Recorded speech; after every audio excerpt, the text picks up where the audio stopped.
Well, shooters and reloaders and Three Circles passengers and members, hello to you from the hot lead zone. It's Fortune Cookie 45LC coming to you.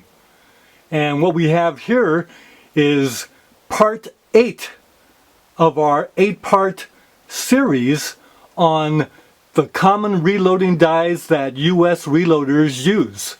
And we've already talked about Hornady and Redding and Lyman and Lee and RCBS and Forcer. Now comes the 7th of the big 7, and that is Dillon dies. Now, most of us know about Dillon dies because when we bought the Dillon progressive reloading presses, we got a set of Dillon dies. And this set happens to be in 45 ACP. As you know, I'm doing 45 long Colt with all of these reloading sets. Well, these are in 45 ACP because I couldn't order a 45 Colt set because they are not available at this time. And I tried to get another caliber, but the problem with Dillon right now is they are swamped with orders. And so what they do is when you call them, they say they'll call you back within an hour. Well, they didn't do that because they're so swamped. Twice they didn't do that. So I'm forced to use the 45 ACP die set that I had from long ago. Now the set I was trying to get was 38 Special 357 Magnum because they had that one available. 9mm, forget it. There's no 9mm die sets to be found right now almost anywhere. If you see any, you better get a hold of them right away. Don't wait. But anyway, these are from the 1970s, and at that time, what Dillon did was the first considerations for progressive presses. And so you had bevels on the die mouths so that the cases could go into the dies easier. Dies previous to that didn't have the bevels, but today's dies, most of them have bevels for progressive presses. The problem with Dillon dies are they're fairly expensive. And so what happened is as we got more calibers for Dillon presses, we bought the conversion kits, but we use other die sets in place of Dillon's. And that's what a lot of us did, but and that's why most of us might only have 1 or 2 Dillon die sets.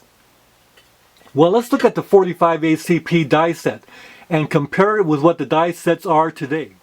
Now this, of course, is the full-length resizing die, and it has the carbide ring that's set inside the steel a little bit so you don't crack the carbide ring very easily. Now the Dillon die lock rings are specially made so that they're smaller in circumference so that when you put the die into the tool heads, these die lock rings don't interfere with each other. Now, however, the dimension of these are the same as Lee die lock rings. Now, going ahead and taking out the decapping assembly, you see it has a nice hex wrench tightening of the decapping pin, so in case you break that pin you can change it easily.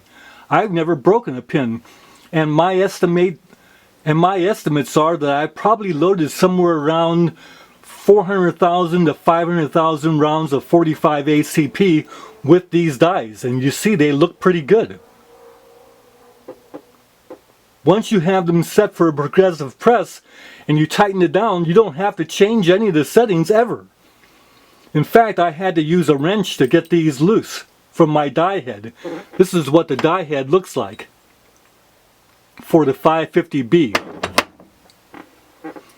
So anyway, this is a very robust decapping rod, and you see it has a very generous width thread here, so that centers it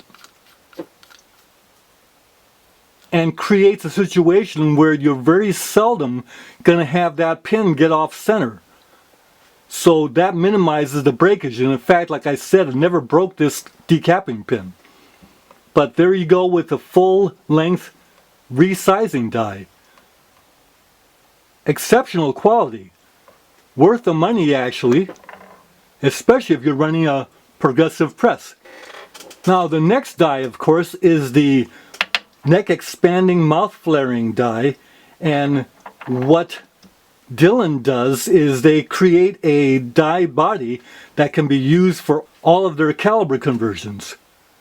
And what you do is you drop an insert in there that does the neck expanding mouth flaring and also has the Lee style powder through capability feature. This is the famous Dillon powder measure and is attached to the Dillon neck expanding mouth flaring die, and it has the neck expanding mouth flaring insert that does a little blunderbuss. There's no two-step here, but that works fine. You just have to take an extra second to put that bullet onto the case mouth when you're doing the loading so that you don't get a bullet that's too far out of square when it's being seated. Now this insert is part of the caliber conversion kit that you get from Dillon for any caliber you're loading. It uses the principle of a sliding bar to take a powder charge and dump it into the case through the powder through die. And it works very well, and we've already shown that the accuracy of this powder measure is equal to the accuracy of any powder measure you're going to run into. The last die is the bullet seating die, and it has a similar robust bullet seating stem, and this bullet seating stem takes care of all round nose bullets as well as round nose flat points and semi-wide cutters for your 45 ACP. In fact, I load the Lee 200 grain long semi-wide cutter bullet, and that's been my favorite bullet all through the years that I was shooting 45 ACP, to the tune of anywhere around 400,000 to 500,000 shots.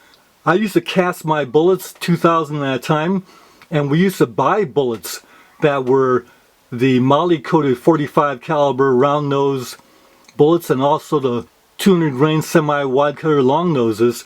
Used to buy those 10,000 to 12,000 at a time. But in those days, the cost was $19 a thousand for 45 caliber bullets. Gives you an idea how long these die sets have been around, and you see they look perfect. Now that having been said, the current Dillon seating dies are not the old style. They are this new style that has a seating stem that's actually put in place with a cotter pin, and that lets you drop out the seating stem for cleaning without losing the setting in your press. All designed for progressive reloading. So you would see a seating stem in there. Well, it turns out that Dillon also makes a crimping die, and this was for 45 Colt, and it does a roll crimp. You set this die up by setting the die distance to give you the crimp you want, lock it in place, and you're in business.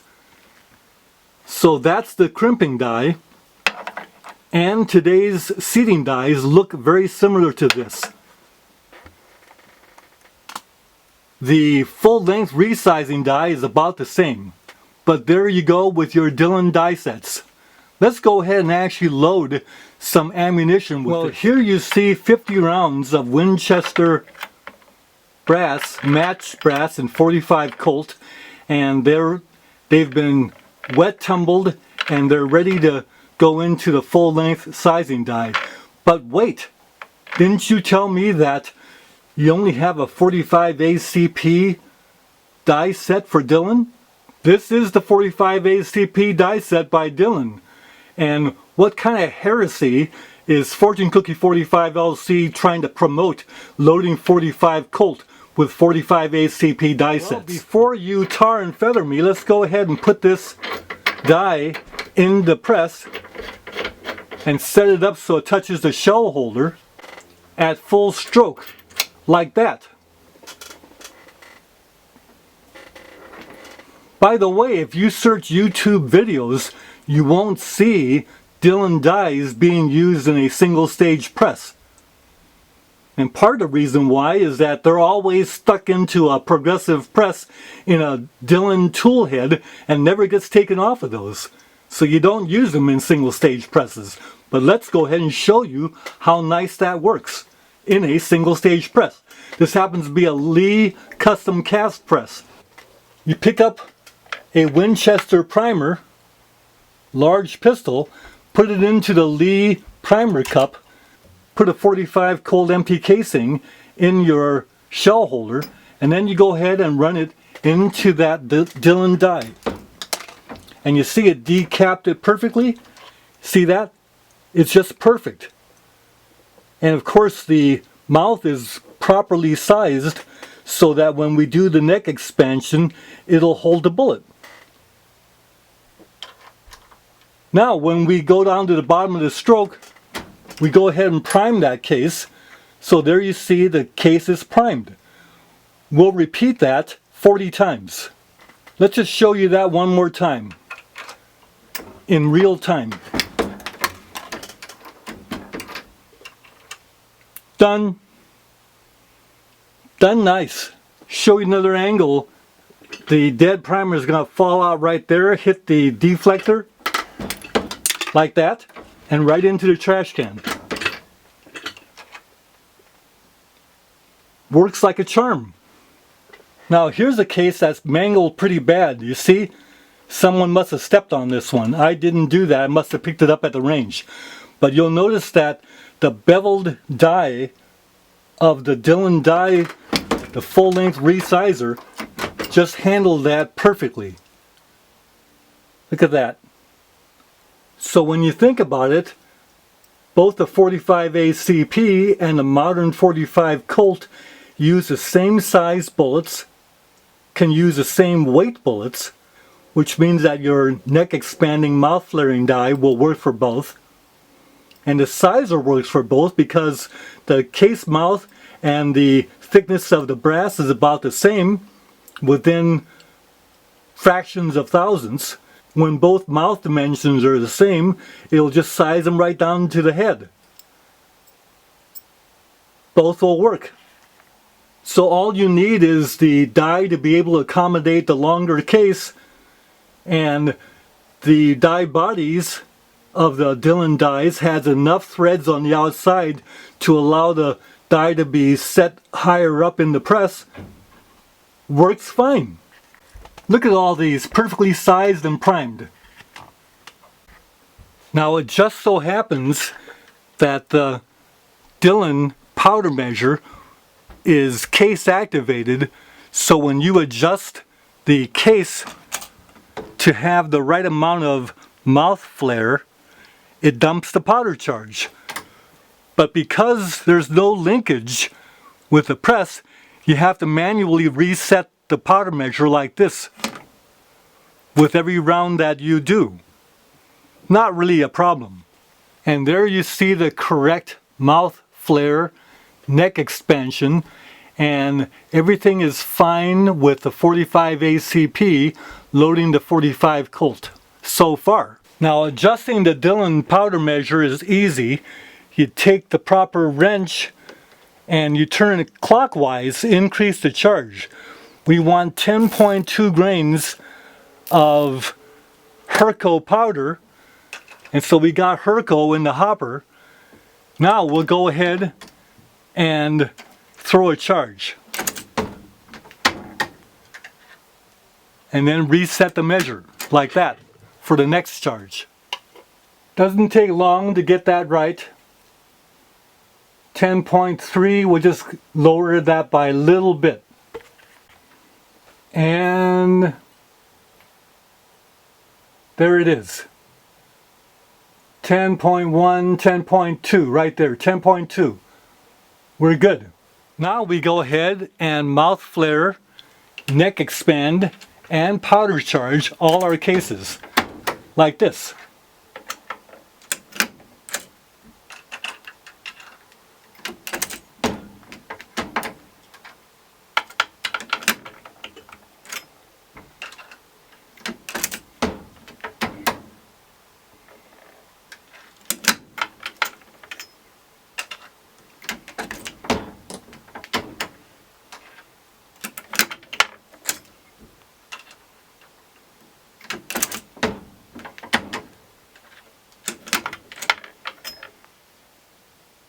Let's go ahead and weigh this charge.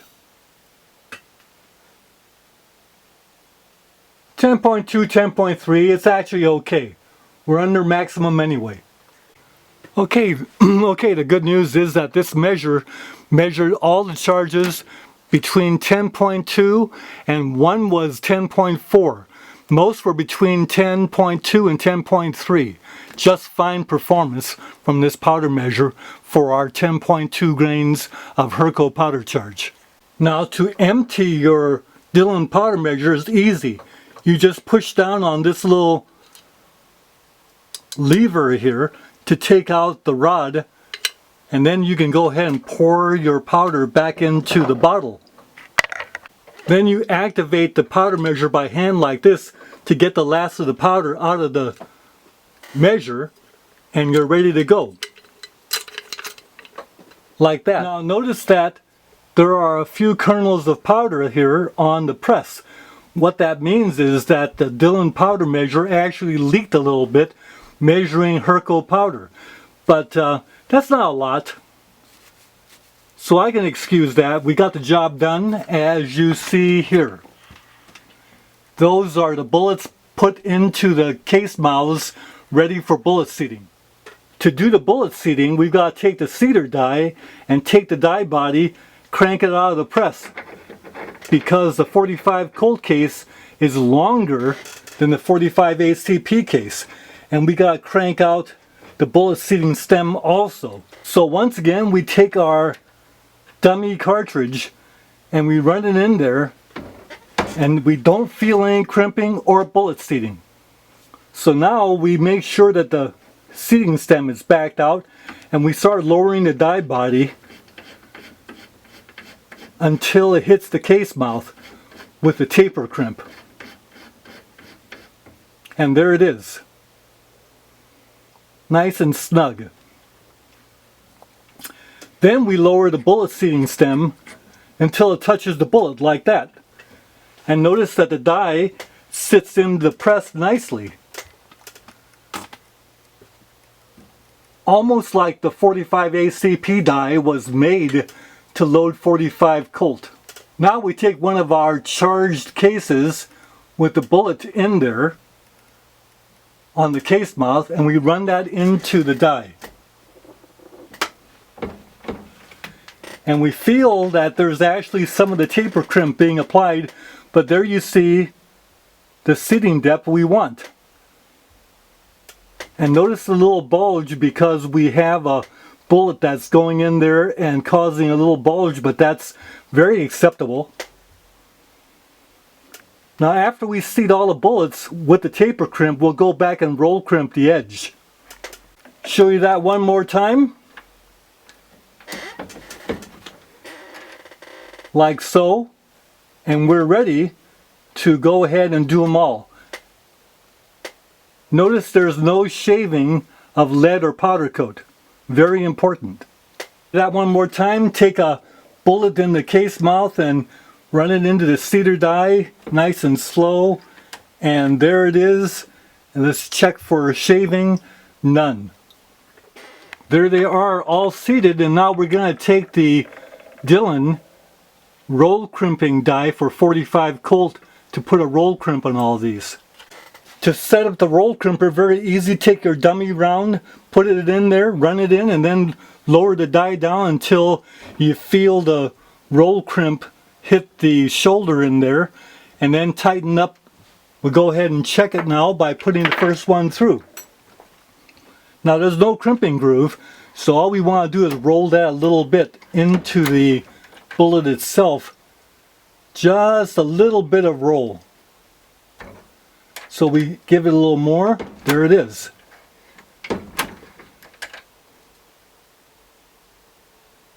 Just a hair more.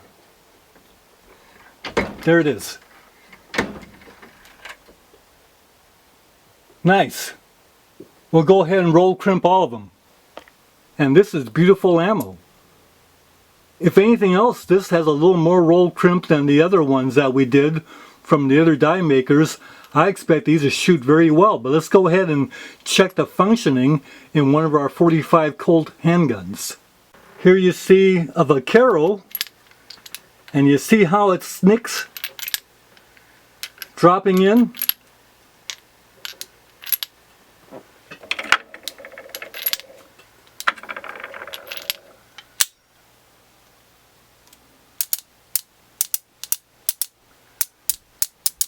Perfect functioning, and the rounds just drop right out.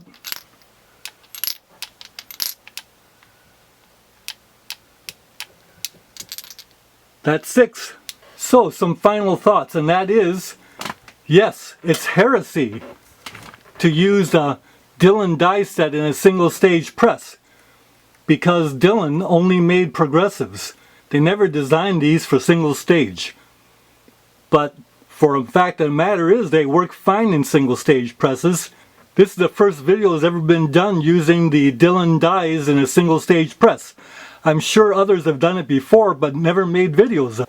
And yes, it's heresy to load 45 Colt using 45 ACP dies. But it turns out that these Dillon dies will also load 45 Schofield and 45 Cowboy Special. So take care, those are Dillon dies.